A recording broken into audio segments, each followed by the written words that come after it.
आपने जो 1000 साल से आपके कंधों पे जो बोझ रखा हुआ था, महान बनने का बोझ, सेकुलरिज्म का बोझ, सारे देश का ठेका उठा रखा था हमने कुछ नहीं कहा।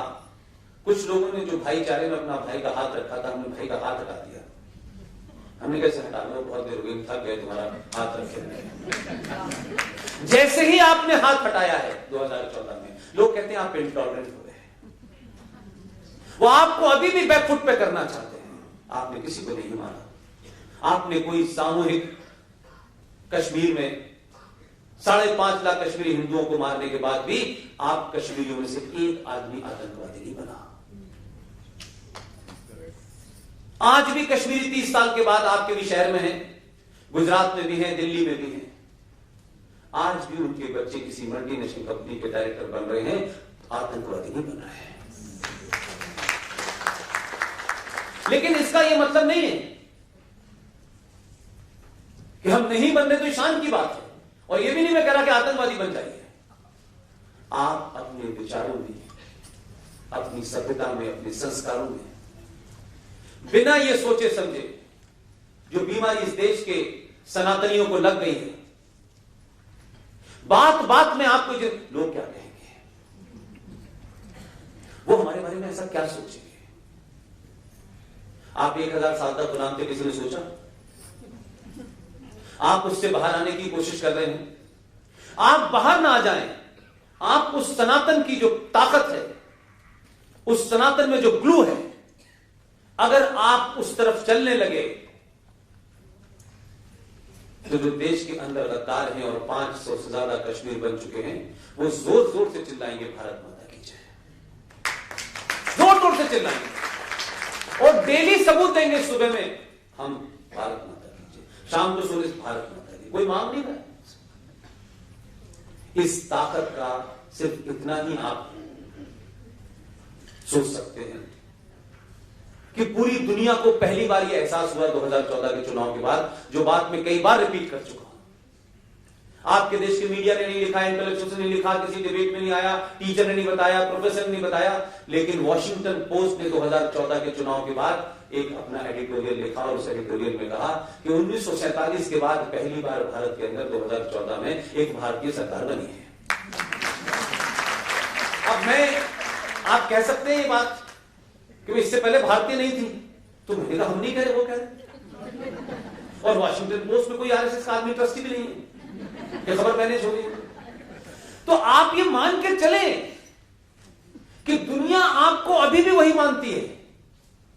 ऐसे ईमानदार दुनिया में लोग हैं कि आपने पूरी दुनिया में जो झंडे गाड़े हैं, ऐसे ही नहीं गाड़े आपके पूर्वजों ने, लेकिन बीच के कालखंड के कारण आप समझने लगे कि हम तो गुलाम पहले हुए थे। और अफसोस यह है कि आप पे राज कोई महान सभ्यता करती, ऐसे लोग करते तो चलिए गर्व भी होता कि हमसे बेटर लोगों ने किया। चोर, गुंडे, बलात्कारी, लुटेरे, वो आप पे राज कर रहे हैं और आप बर्दाश्त कर रहे हैं। तो अब जो थोड़ा बहुत लोगों में हल्का सा सवाल है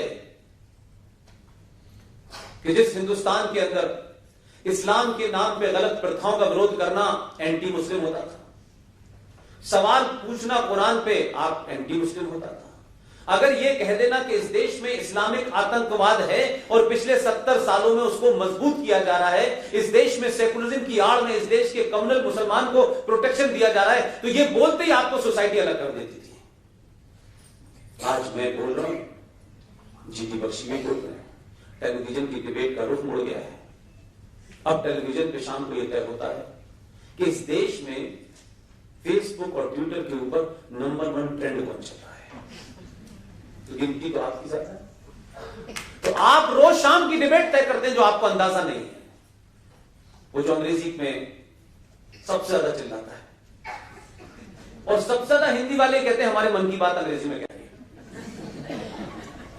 उन सब चैनलों का जो मिजाज बदला है वो इसलिए बदला है कि सबको पैसा कमाना है। पहली बार उनको भी इतना बड़ा मार्केट मिला है कि ये जो बात चल रही है ट्रेंड में, लोग इसी को सुनना चाहते हैं। अब एडिटोरियल बोर्ड को एडिटर साहब तय नहीं कर रहे हैं, वो जो बिजनेस का आदमी रीडर है जो तय करता है कितना मिलेगा, वो तय करता है। आपके पास इतनी बड़ी ताकत है कि आपने सिर्फ सामूहिक तौर पे कुछ प्रदर्शन किया जिसकी वजह से मीडिया का मिजाज बदल गया है। कुछ बचे हुए हैं दीवाने भी, उनकी स्थिति बहुत गंदी है, वो रहेंगे एक आध और रहने भी चाहिए। आपको सिर्फ अपनी उस सामूहिक ताकत से ही सब कुछ मिल जाना है, न किसी को लड़ना है, न डराना है, न धमकाना है। ये बात अलग है कि कुछ लोग, जो चिराग होता है जब बुझने वाला होता है तो लौ बहुत जोर से देता है, इसीलिए हैदराबाद से अक्सर बीच में आवाज आती है कि 15 मिनट के लिए हटा लो। मैं हैदराबाद में था, मैंने कहा भाई 2 घंटे के लिए हटाई थी हमने कोई रात में, तो उसके बाद फिर दोबारा 15 मिनट की आवाज आई नहीं। आप बिना किसी से लड़े अपने होने का परिचय दीजिए। जो अध्यापक हैं वो ये मान के चले कि जो किताब है उसकी आपकी मजबूरी है किताब पढ़ाने, लेकिन अपने घर में बच्चों को ये बताएं कि भाई चाचा नेहरू 14 नवंबर को पैदा हुए थे, लेकिन बच्चों से उनका क्या लेना देना, बच्चों से क्या है, और कौन सा ऐसा प्रधानमंत्री था जिसे हम कहेंगे साहब उन्हें बच्चों से बहुत नफरत थी सिवाय देवी बड़ा के, और तो किसी को नहीं थी, सभी को मोहब्बत थी, सभी बच्चों के साथ खेलते थे। इंदिरा गांधी भी खेलती थी, लाल बहादुर शास्त्री भी खेलते थे, आई.टी. गुजराल भी खेलते थे, और वर्तमान भी खेल रहे हैं। लेकिन उससे बच्चों का क्या लेना देना है? यानी सबके दिवस बढ़िया और बच्चों के दिवस पे चाचा। मैंने अभी विपुल जी के प्रोग्राम में एक बात रखी है समाज के सामने, आप सब लोगों को अच्छी लगे तो उसको आगे बढ़ाइए, और जो मुझे उम्मीद है पूरी कि जब ये मूवमेंट बन जाएगा तो टेलीविजन पे एक दिन डिबेट देखने को मिलेगी, और डिबेट सरकारें भी देखती हैं और आपके इस डिजिटल मीडिया के माध्यम से सरकारें भी आप पर निगाह रखती हैं।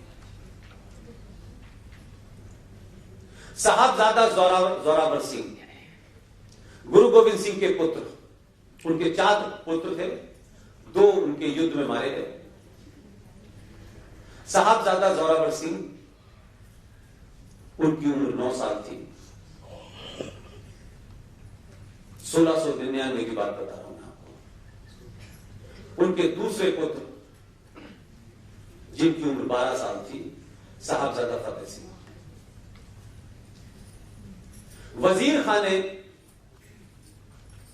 शर्त रखी, इस्लाम कबूल करना पड़ेगा। 9 साल के और 12 साल के बच्चे ने बिना डरे हुए, एक तो जयपुर सोनेहाल उसने बोला, उसने कहा कि मरना मंजूर है, इस्लाम कबूल नहीं करेंगे।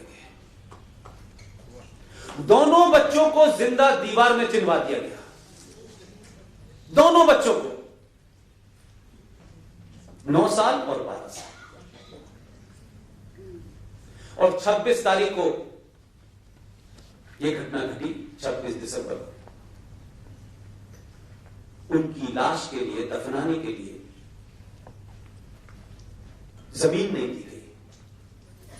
राजा टोडरमल ने कहा जितनी जमीन इनके दफनाने के लिए चाहिए उतनी में जमीन पर अशरफियां बिछा देता हूं। तब जाकर के जमीन दी गई, उन्होंने दफनाया गया। तो क्या इस देश में इस बहादुरी के बारे में बच्चों को बताने के लिए 26 दिसंबर को बाल दिवस नहीं घोषित करना चाहिए?